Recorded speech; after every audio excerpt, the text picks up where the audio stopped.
Thanks for joining us for this episode, and I do want to remind you to make sure that you are following us on Apple Podcast, Spotify, or wherever you may listen to podcasts. You can also subscribe to our YouTube channel at youtube.com/@churchadvance, and you can actually watch video versions of each episode. We'd also really appreciate it if you could leave us a 5-star review and share this content with other pastors and church leaders. We want to help as many of these folks as we can, and so we'd really appreciate you sharing this episode with your friends. Well, thanks again for joining us as we begin today's episode and continue to advance a reformation of fellowship, partnership, and gospel hope amongst Bible-believing pastors and churches. This is Church Advance with Brian Sams.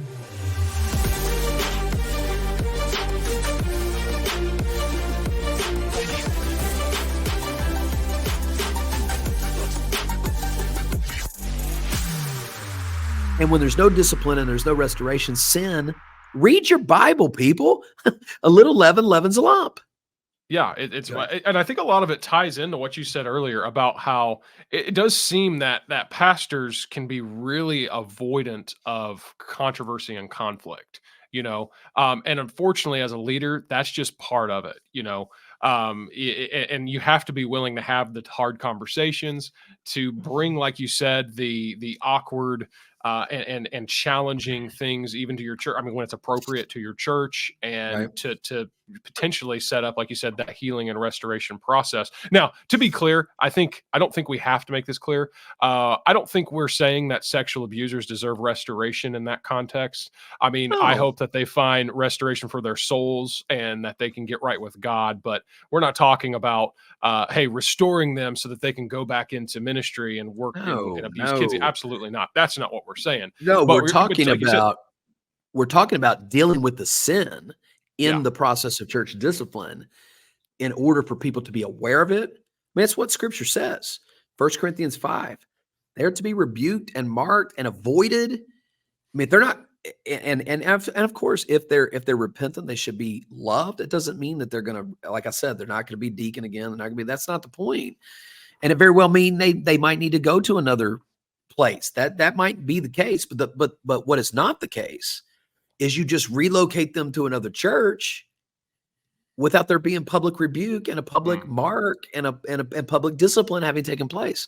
This is, and then all those other stories of, David Howe's moving from place to place to place. I mean, it's chronic. And then as they demonstrated, it birthed more. Yeah. And that's unfortunate. Yeah, so that's kind of wrapping up that point of church discipline. It's missing. It needs to be more utilized and properly followed and all that. But let's move on to the fourth point here, which is anyone in support of a pastor or ministry who allows or overlooks the abuse is part of the problem and should be marked and avoided. Yeah, man. Look, here's the bottom line, Luke. If you're still having these guys preach for you, you're nuts. Yeah. If you're still preaching for them, you're nuts. If you're still trying to act like everything's okay, you're crazy. If you're one of those guys on X right now trying to defend this in any way, trying to make any statement, I mean, I've heard guys do everything. Luke, it's just nuts. The last week has been this explosion of guys trying to, oh, well, that's not, we're not that, we're not this, we're not that, and and don't touch the man of God. All those things. Good night, man. Look. There is no place for this. And if you are trying to prop up these people, I mean, I'm seeing these guys still on national conference flyers speaking at events. That's a shame. And if you are a preacher and you take your children to conferences like that, you ought to be examined. And I've even seen, guys, even just trying to find any little thing, like one guy said the other day, well, they made a mistake because they said Jack Howells is the founder of the IFB, which is not true. That's not true. But he is the unquestioned leader of the standard IFB movement, particularly the one that was being discussed in these films. There's no question about that. But trying to pick apart something like that to try to descale the credibility of this particular. Now, I'm not, by the way, let me just move into number 5 too, because I think this is important. There were certain things attacked in the series that we should be cautious of. Look, Yeah, look, look, absolutely. guys, look, it's not like anybody that is a friend of the gospel was in the production. I mean, in fact, the main guy in there, that guy Eric or whatever his name is, Oh, the Skorzinski, pre, yeah. yeah, I mean, he's a deconstruct guy. I'm not saying he's a bad guy. I don't know anything about him, but I mean, there's an obvious. It's his whole thing, and it is a Yes. problem. And I agree with him. Like, I'm not like this is no rebuke of him at all. I'm just saying when it comes to Christianity and the Bible, he's deconstructed. As far as I know, I think he even came public about it. It's not Yes, like you're correct. it's not like he's a friend of the guy. Not like he would look at my church and be like, "Oh, that's a great church." I mean, he would look at us No. probably like we're fools. And I'm not an IFB. I'm not. I mean, I publicly am not. Our church is not. I am not. I am separated from that situation. But and many of the girls, maybe, I don't know what they're. I mean, obviously it'd be hard for them to have a decent opinion of Christianity based on their experience. And certainly the producers of the film and putting it out on these, the whole purpose of it is to smear Yeah. Jesus and all that. I mean, I would imagine from some levels. But there Yeah. are things, guys, in there because of that we should be cautious of. Let me give a few. I think Luke, you even had one to mention. I'm just going to run through these real quick. I'm not going to spend a lot of time on them, but you mentioned the thing about authority, God's structure of authority. Well, I mean, I hate to break the news to everybody. There is a structure of authority, and the biblical position is complementarianism. Can it be wielded? Can it be wielded for abuse? I suppose. But that doesn't necessarily mean that if you are a complementarian, you are prone to abuse. It's the wrong view of complementarianism that would lead people to that thing. So I mean, number 2, women's roles in church.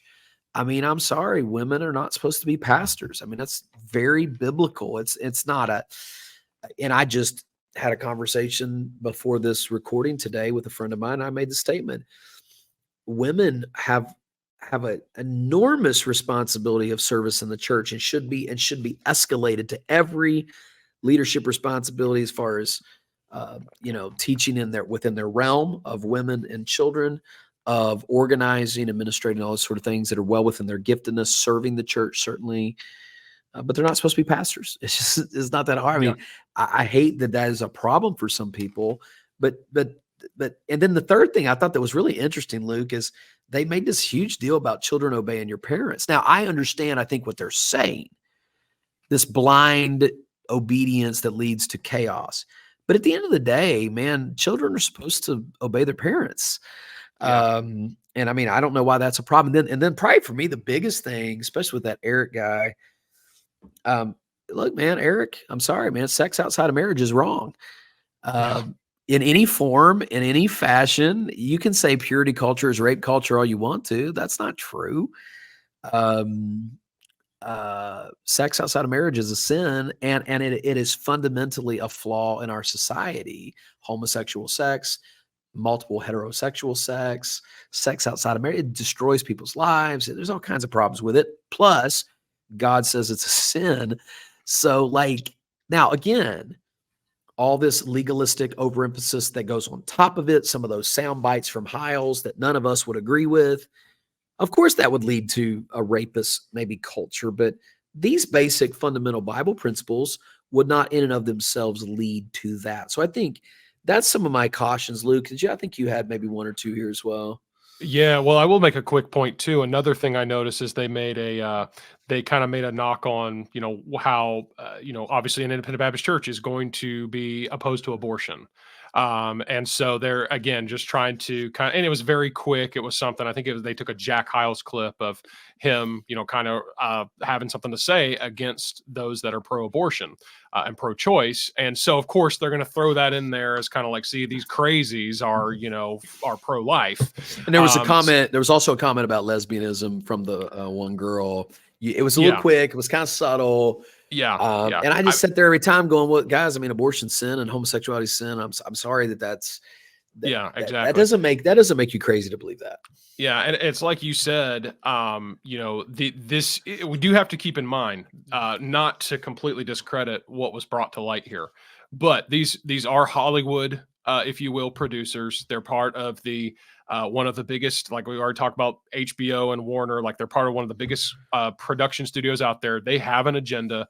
They are not Christian and traditional in their philosophy, and so yes, they are using this in some way to kind of subtly imply Christians are crazy. Yeah. And Yeah. that really is part of it. Now, the biggest issue that I'm taking with a lot of what I'm seeing with the fallout of this is obviously there are situations. There are countless situations in the IFB where somebody has had a bad experience that is not related to sexual abuse. Mhm. Maybe they dealt with some type of, yes, overly authoritarian type of pastor who, Brian, you've actually worked with people, and people that get burnt out because they deal with a pastor who's just expecting too much of them and who's really hard on them, or doesn't handle a counseling situation ideally, or whatever it may be. Pastors are men, they make mistakes, and I'm not saying that I've been somewhat hurt in the past by situations that surround the IFB, but I am seeing certain. I've seen a few people out there that are conflating their experience with maybe what was potentially seriously a painful situation. They're conflating it with these women's experience of experiencing Hmm. true physical and sexual abuse, and when you do that, you are to me that's just so narcissistic, because you are taking away from the real problem here, which is the sexual abuse element, and you're Mm. making these women for you to come along and act like you're the same kind of victim as a sexual abuse victim. Again, that's a level of narcissism to me that is just, again, like you said earlier, you need to examine yourself. Man, Luke, I'm telling you right now, brother, I think I'm just going to give you the mic more because you just dropped it. That's good. And I think the statement you and I crafted before we got on the air was legalism is not the same thing as abuse. No, it's not. It It leads there. can It certainly lead can to lead it, there. but Absolutely. man, come on, dude. If your pastor, forced you to only be King James only and made you wear pants till you graduate high school, you were not a victim. Yeah. Okay. Yeah. That is not the same thing. And I agree, man, with what you said. To try to put a bad experience on the level of actual sexual assault is awful, man. And I Yeah. mean, you know what? I've been involved in some big churches, and I'm not aware of any in those contexts sexual assault victims that I know of.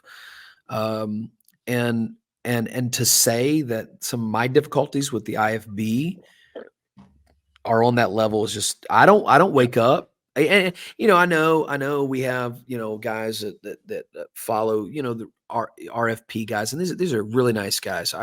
But there can be guys that follow that kind of thing, that everything is just demonstratively bad. In fact, one of our next episodes is going to be some of the exciting things that I see coming among independent churches. But to say that these are equal experiences are really, really, really bad. So, Yeah. man, that's a good word, Luke. Yeah. Good challenge, sure.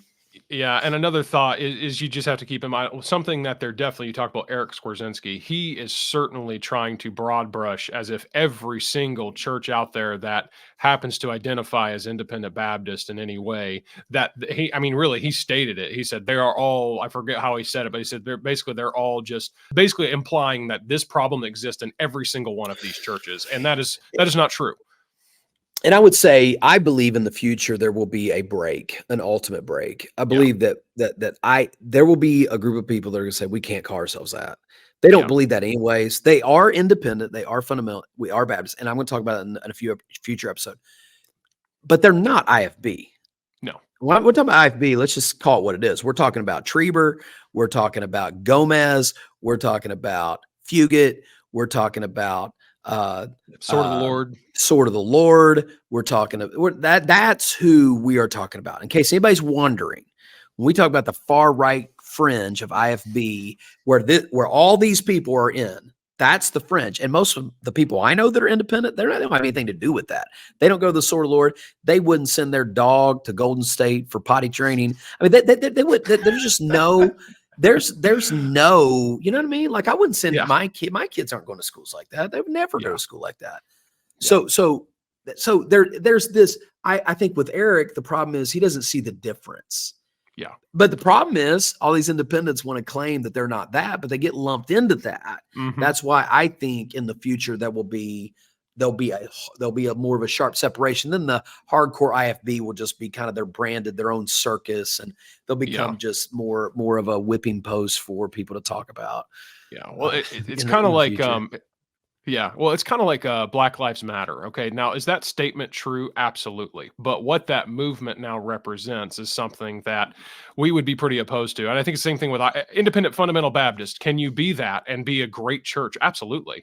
Oh yes. But unfortunately, the word, the term IFB, independent fundamental Baptist, is becoming synonymous with the abuse because it's been so rampant. And furthermore, I don't understand why everybody that's a good guy, or I say everybody, some guys out there that are really good guys are just still trying to like warm up and like, I'm proud of this. Well, I mean, there's got to come a time, man, where and this video series might be one of those times. Look, that ain't me, that ain't us, whether you're a Southern Baptist or not, whether you're in a denominationally affiliated church or not. Technically, are you independent? Yes. There are independent Bible churches, independent Presbyterian churches, of course. But there is no doubt a unified group of people known as IFB that are represented in this series of videos. And I just named a whole bunch of them, and anybody like them. And there, Alan Domley would be another one, and crazy Greg Neal here in Jacksonville. And they're all independent fundamental Baptists. That's who they are. Hardcore IFB, hardcore King James, hardcore no pants on women, definitely littered with all kinds of legalism and stuff. And I'm not going to get into that right now. But look, let's not act like this is not a real problem. And I think the weakness of this video is Eric and others can't see that there are two different things. There's a world out there of people that are independent and fundamental and Baptist who are not IFB. Yeah. So I think those are some good things just to kind of some precautions to have as you consume content like this in general is, hey, the exposure, to be very clear, I am glad that this has been exposed. You're glad this has been exposed. And because of that, overall, I'm for this series. But you just have to keep that in mind that no production of any kind is going to be perfect. And it certainly does have some things to be cautious for. All right, we got the final 5 things, and we're going to move through these pretty quickly, I think, because, I think it's okay we took a little bit more time on this episode because this is such a heavy conversation. But here is number 6. Take heed lest you fall. Yeah, man. I mean, hello. That's the one thing I kept pulling out of that. Lord, help me to be clean. Help me to be right. Help me to not give in to any impulse of my flesh in any area that would ever destroy the name of Jesus, destroy my family, destroy my reputation. And guys, that sinful nature is in all of us. And, the judge, when he sentenced that one guy, the judge said, I don't know if what's wrong with you can be fixed. He said that to the guy. Yeah. And I said, that's when I almost screamed to my TV, Jesus, only the gospel can fix that. Yeah. And I mean, the Bible's very clear in 1 Corinthians 10, take heed lest you fall, which leads, I think, number 7, Luke, to a more practical concept. And that is this: we should protect our children and our students, and really anybody for that matter. But what do we mean by that? I'm talking about our ministries, guys. I'm talking about the people that work in our ministries. At least 4 things come to mind. 1, policies. You should have policies for your ministries. Number 2, you should have background checks for anybody who's going to serve from nursery all the way to student ministry. Number 3, you should have training where clear expectations are put forth to anyone and everyone who's going to work with children or youth. And then finally, there should be mandatory reporting. Absolutely. And a clear policy of what to do when any of these kinds of guys, listen, it's not your business to handle criminal matters. Yeah. If somebody comes to you and there's an accusation about sexual abuse, it's got to be reported, and you've got to let a criminal matter be handled by the law. It's just that simple. Mhm, So those are mhm. the things I would say as far as implementation in your Yeah, student and children's ministries and yeah. nurseries. And something to keep in mind too, not to make any of this seem simple or, cut and dry or not super difficult to have to experience if God forbid you're ever in this situation. But once you do report it, it really is no longer your problem in terms That's of like, right. hey, now the legal authorities are going to step in and take it from here. And, Yes, and, you'll and have to. in the cases of the there was that little where there was print on the screen and it said um, this pastor, I think it was Jenkins, said that he did this, but there's no record of it. Man, if this ever Yeah, happens in your church, guys, you better get it to the officials. You better have a record that it has been given. And when you make your statement, say, I reported it within 5 minutes of hearing it. yep, And I am yep, trusting the legal process to do its course. We have yeah. terminated the individual or suspended their employment. We've removed them from all and every church position, and we have handed it over to the authorities, and we trust God with the results. And then you look like you did the right thing. Yeah, because you did. Yeah. And so, yeah, and so even though again it may be a lot to carry emotionally, the practical process is actually very cut and dry. Report it, fire the person, move on. I mean Right. that's that, and Right. so because moving into number 8, whether it's on this earth or in eternity, justice will ultimately be served. Yeah, guys. And here's the thing. I mean, I know the heart of these women. They even, I mean, they stated it. We want this to be avoided. Not every woman's going to be brave enough to come out. Not every situation is going to get resolved. David Hiles will probably walk free till the day he dies.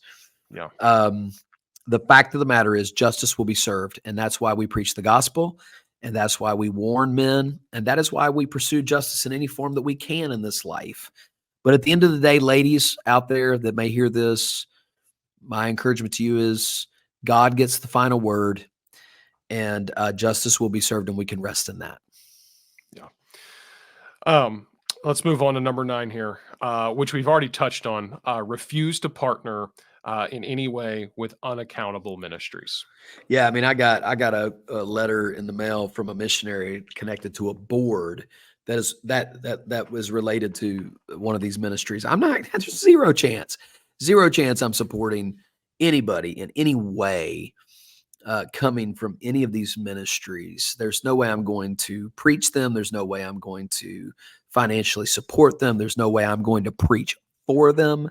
There's no way in any way I'm going to enter into any kind of partnership in any fashion with someone who is unaccountable.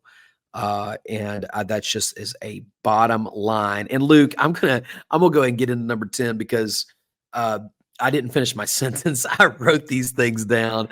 Something must have come up and didn't finish my sentence, but here it is. Once a legal verdict has been given, pastors who are now known to have harbored predators should be terminated and Mm, removed from the ministry permanently. yeah. Guys, look, every time an accusation does not necessitate a resignation on the pastor's part, if he does what we just said, Yeah. but if he didn't do what we just said, and it was proven true, like in the case of the two people from the Wildemar church, guys, that preacher should be fired, should be terminated, and should never be allowed to be a pastor again because that is absolutely sinful and wrong. Yeah. Yeah, because one of the things that this documentary pointed out is that in multiple cases, because they weren't reported, these perpetrators came back and did it again. Yeah. And so there are literally women who were abused because a pastor kept his mouth shut and tried to cover it up on his own. I think about the church that John Jenkins now pastors, who was warned of this, and they still brought him on to be the pastor anyways. I mean, and you hate it because I do look at again a ministry like Bruce Goddard's, and he started that church, and it seems that God blessed it and he grew it and whatnot. I mean, we could talk about maybe things we don't agree with it about it or whatnot, but it's like it is sad because it's very unfortunate that hey, a man who seems like God has been able to use him, but because he just didn't do what the right thing, he's potentially, and as I agree with you, like he should lose his ministry. Yeah.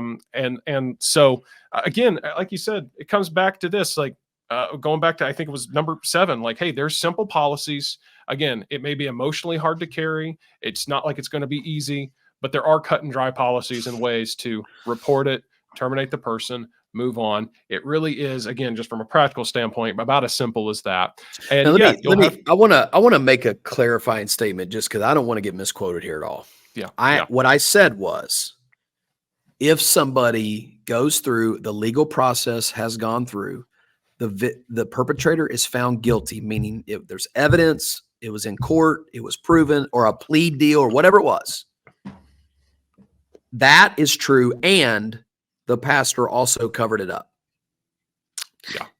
When those two things exist, now, I'm not saying, again, every time a sexual predator is arrested and sent to jail from a church, that's not the point. The point is that it was covered of course, up. Yeah. Yes. I just want to make sure that I'm being clear there, because again, there can be accusations that the pastor handled well. There can be accusations that weren't true, but accusations that were true were dealt with. The man is in prison right now, and the pastor also did not do anything about it. Now, then, ever, out of here, buddy, out of here. Yeah. Look, go do something honest with your life, man. Go get some other training. Use whatever talent you've got in another field. Just not the church. The church is no place for that. Yeah, this was a sad, I wouldn't even say sobering, because quite honestly, you hear enough about this stuff. I wouldn't say that I felt awakened like this was new. I just felt like I'm glad that it was brought up. I'm sad that this actually is a thing, and hopeful that once again, we will drive a deeper stake into gospel-centered ministry and to do things for the sake of Jesus and for the love of people, and continually detach ourselves from legalism and its tentacles, and ask ourselves to let God truly use us in the freedom of the Holy Spirit. Well, guys, thanks today for being with us. I know this has been a tough conversation, but I hope in some way it was helpful and insightful, and maybe even gave you something you could do. We will surely see you next time on the Church Advance podcast. Thanks again for joining us for this episode, and we really would appreciate it if you could leave us that 5-star review, and then of course share this content with your friends. We want to help as many pastors and church leaders as we can, and be sure to, of course, follow us on Apple Podcasts, Spotify, and wherever you may listen to podcasts. And go ahead and subscribe to the Church Advance YouTube channel at youtube.com/@churchadvance. This podcast is hosted by Brian Sams. It is co-hosted and produced by myself, Luke Clayton, and the team at mustincrease.com. If you want to connect with Brian, be sure to head over to his website at briansams.com. Well, we really look forward to seeing you again in the next episode as we continue to advance a reformation of fellowship, partnership, and gospel hope amongst Bible-believing pastors and churches right here on Church Advance with Brian Sams.